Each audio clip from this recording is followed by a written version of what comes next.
Okay. Hi, and this is Dr. Darwin Hayes, the new dentist coach, and I'm here for another edition of Ask Dr. Darwin, where you ask the questions and we get you the answers. Be sure, if you like this video and other ones that I have on my YouTube channel, be sure to check periodically and subscribe. I will be uploading new videos every Monday. So today's episode, we have Student Dr. Anosike. Oh God, I'm gonna mess it up. Anosike. Yes, that's fair enough. Anosike. Anosike from Rutgers Dental School, who has some very, very good news. If you guys remember, we did a coaching call with him. Oh man, probably last March, April.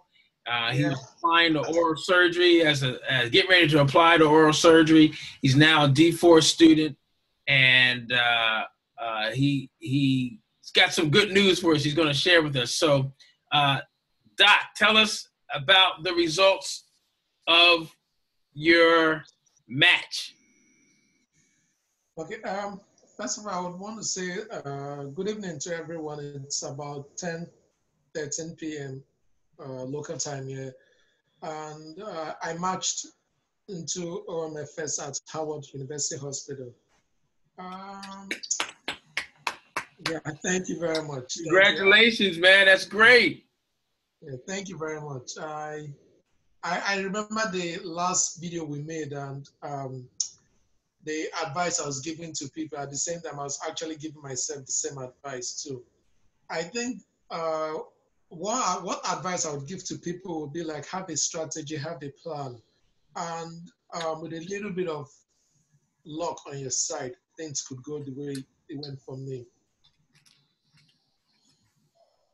That's good. So having a plan, right? Yeah, the first thing is always have a plan of like what you want to do and how do you want to get there.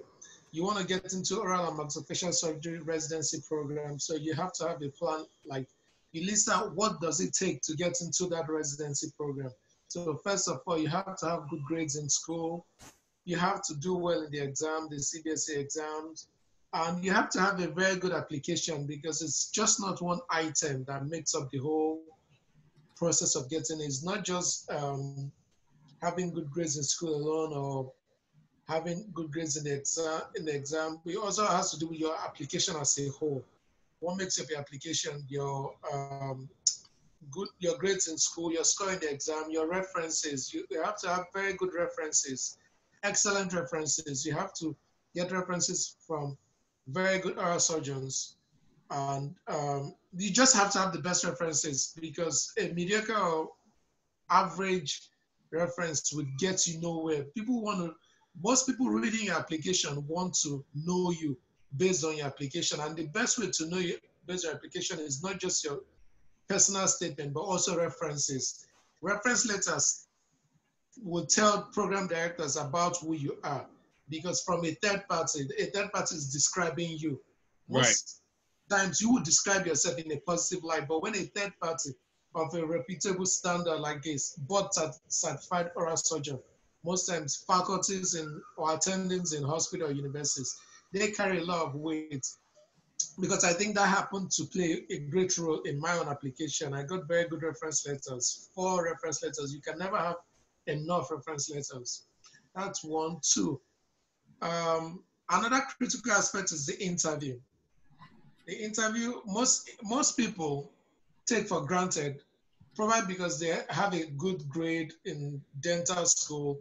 They scored very well in the CBSE, that's the exam for oral surgery application. And they take the interview itself for granted. The interview is an opportunity for the program directors and members of the interview panel to match your personality with what they read about you. They probably read about you from your application package, and they want to match what they see on that application package with who you are in person. And you have about 15 minutes to prove to them that you are a fit for the program or not, because they want to see if you can fit into their program. They want to see if you can work as a team player with the current residents in the program. Nobody wants friction. Nobody wants disorganization in any system. So most program directors want to see that their programs run smoothly. So they're trying to bring in crew members that would fit into the present crew on that ship. And you cannot prepare well enough for the interview. Read up about the programs you'll be interviewing and see what they need. Then one last critical factor, which I know played a huge role in me, is you have to be humble, you have to be honest, and you have to be loyal. You have to show the program, because it's a huge favor, no matter how high your exam grades are or your score in the CBSE exam.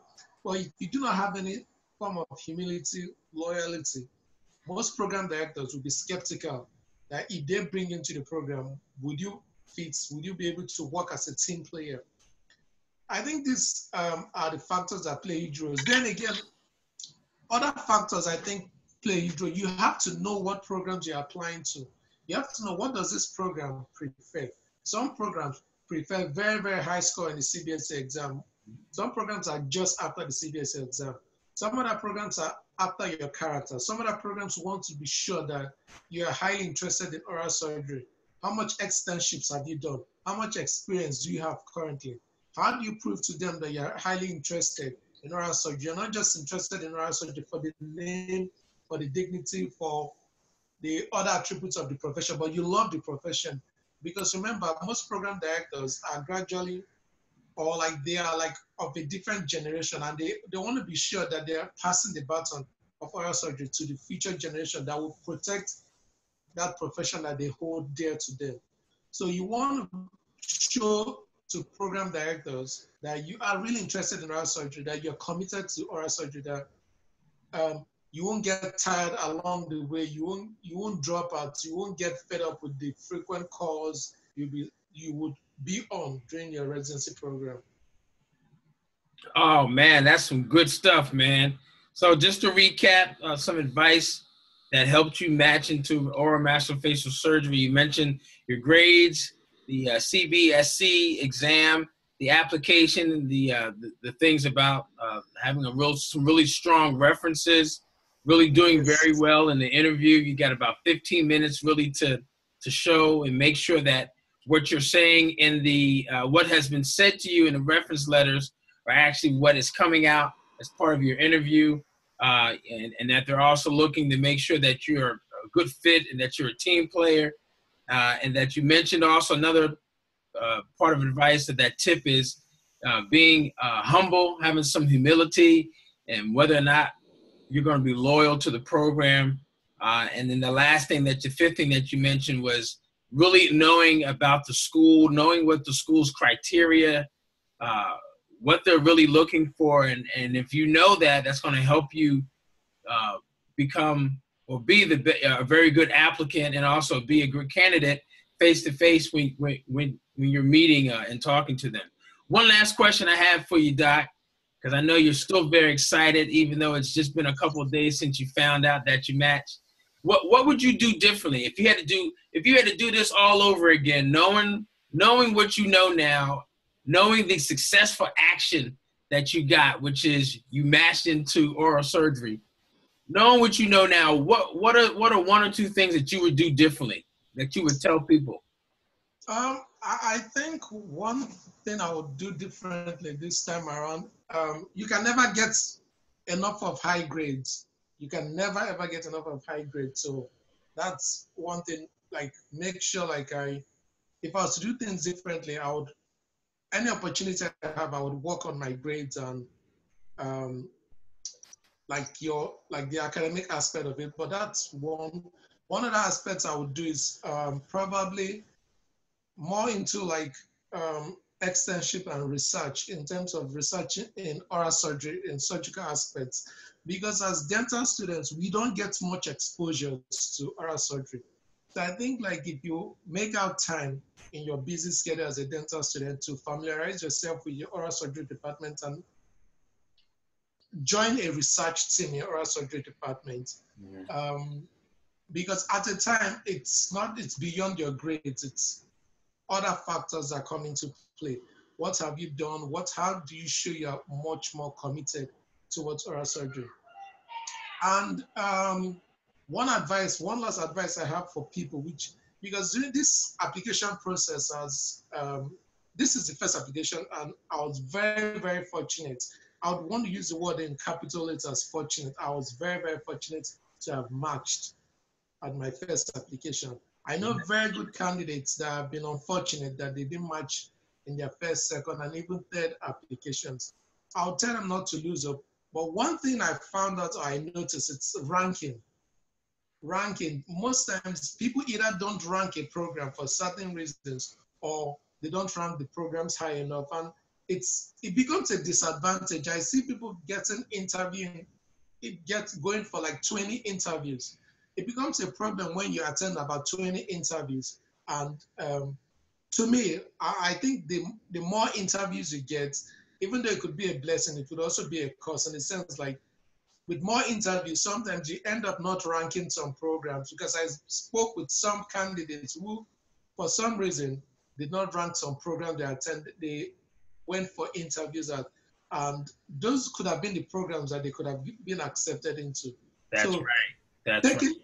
Taking a second or an extra step back before you complete your ranking list, it's always very, very important.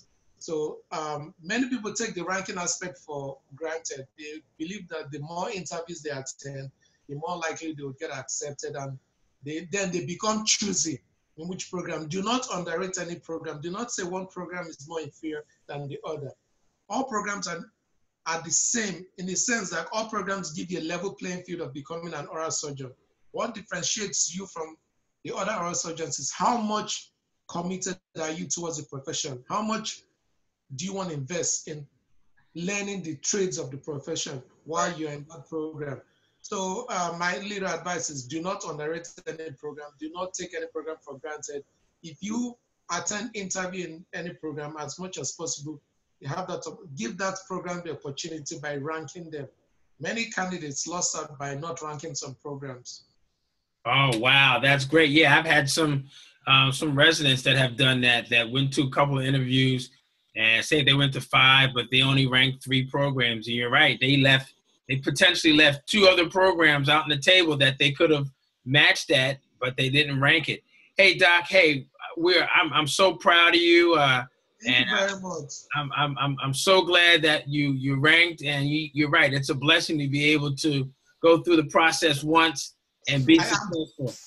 Yeah, I'm very fortunate about this. Like I tell people, in life, you always have setbacks, and I've had my fair share of setbacks in life too. I've had times in life in which I applied for programs and I didn't get in the first time. Like getting into dental school, I applied to dental school. Like I applied, the system in my home country is kind of different. So after high school, you applied to get into university. And I remember applying 3 times to get into a university.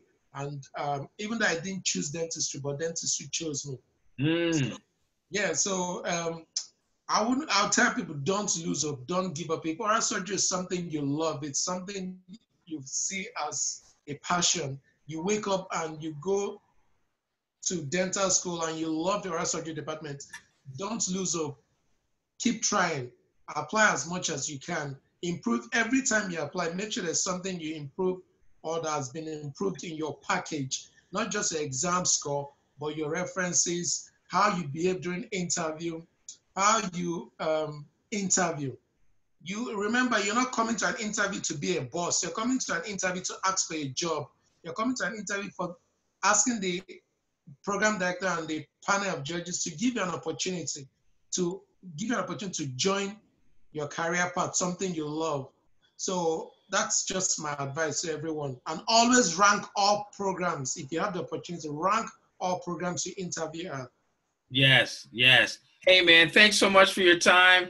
We're gonna be keeping in contact both for graduation coming up in a couple of months, but then also in preparation for your 4 years at Howard University. And let's track it and kind of journalize this this journey, so to speak, and your path in becoming a board certified oral surgeon. Hey, docs, thanks so much for your time.